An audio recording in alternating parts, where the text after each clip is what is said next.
Bon, ça tombe bien qu'on parle de Yu-Gi-Oh parce que le premier manga, ça va être tout simplement Yu-Gi-Oh. Vous savez, la licence qui a bercé quand même l'enfance de beaucoup de monde, sachant que c'est un petit peu intergénérationnel parce que il y a plusieurs arcs dans Yu-Gi-Oh avec des protagonistes différents.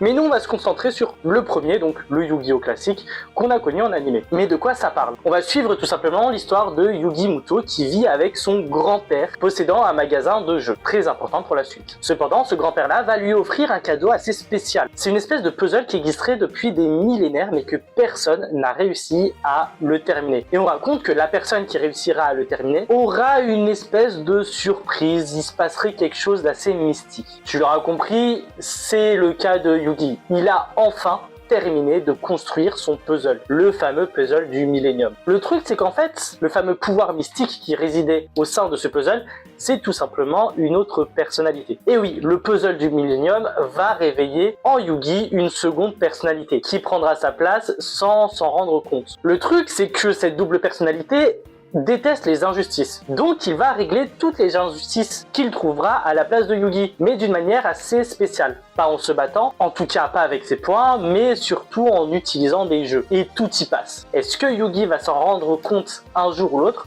Pour ça, je te laisse suivre le manga et non l'anime de Yu-Gi-Oh!